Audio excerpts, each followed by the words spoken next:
got here at SummerSlam 2000 and the start of the decade, which was pretty cool, I must say.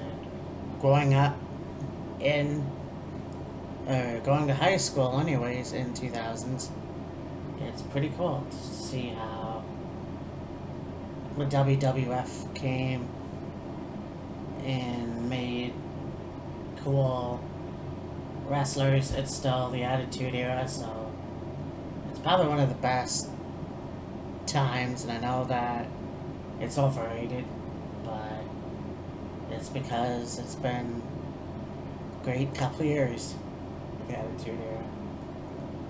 So we get to the show. We have right to censor. Steven Richards, Bill Buchanan, and A Good Father. It was a time where the censorship was going on and TV shows and all that other stuff, and they thought, well, let's have a tag team or a stable that will have this and make it interesting. So that's what they did.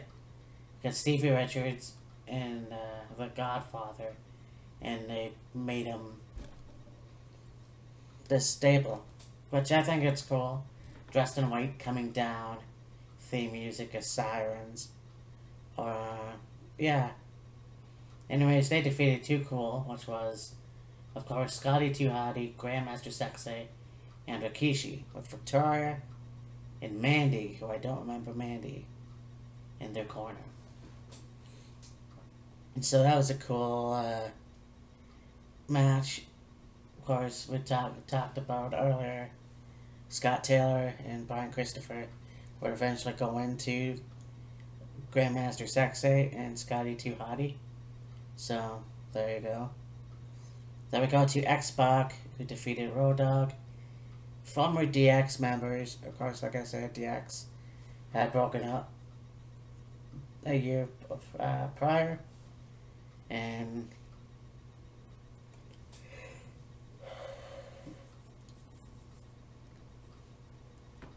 it was cool to see them go at it in this match.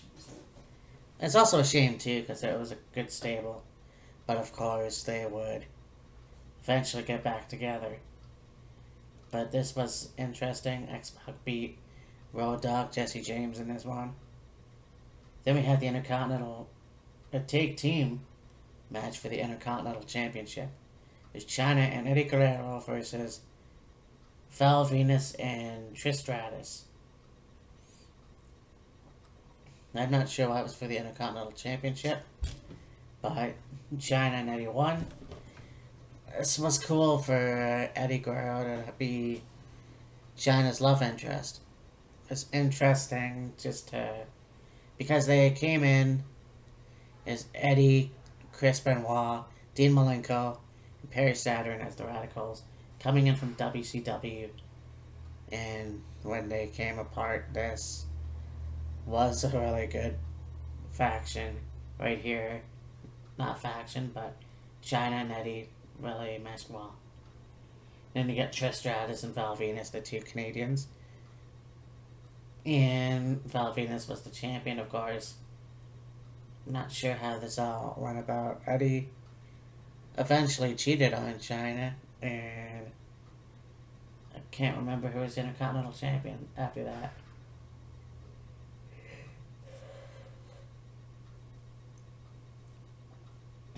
Then we had Jerry Lawler versus Tazz. Tazz was picking on Jerry Lawler a lot in the... Yeah, just really fucking annoying. And so this match happened, and it was really good. Especially to see Jerry Lawler still active at this point, so... And, of course, Tazz, the Tazz mission specialist, former protege, I want to say, of Samoa Joe in TNA. Then we had the Hardcore Champion match. Steve Blackman defeating Steve Blackman. Steve Blackman defeating Shane McMahon to become Hardcore Champion. But then we have 2 out of 3 falls match. Chris Jericho beating, or losing against Chris Benoit 2-1. And both very good technical wrestlers. The Canadian American Chris Jericho with the Canadian Benoit.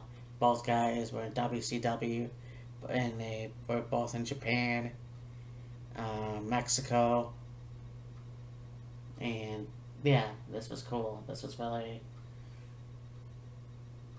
yeah, we had some really good matches, and unfortunately, due to the circumstances, the only way you're going to see them is VHS, or maybe YouTube, I don't know.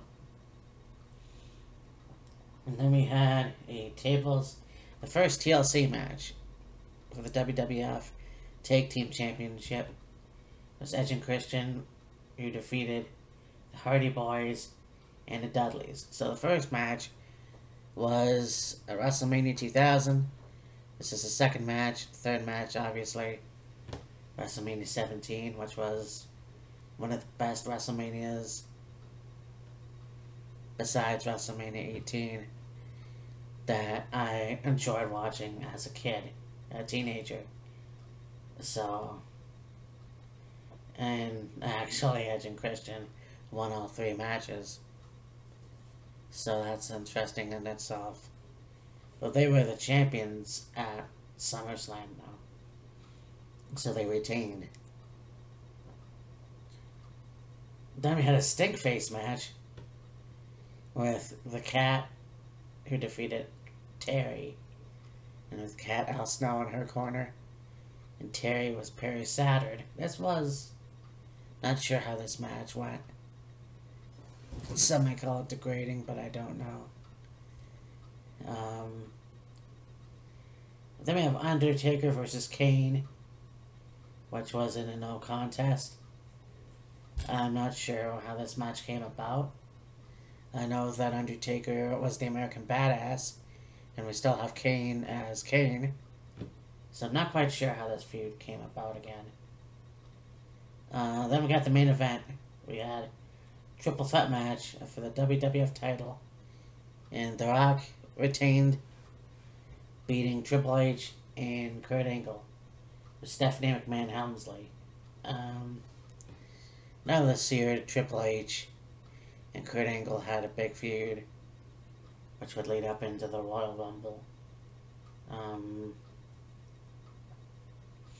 But yeah, The Rock being WWF champion was cool. And of course, the year after, you would see The Rock and Stone Cold 2, which was again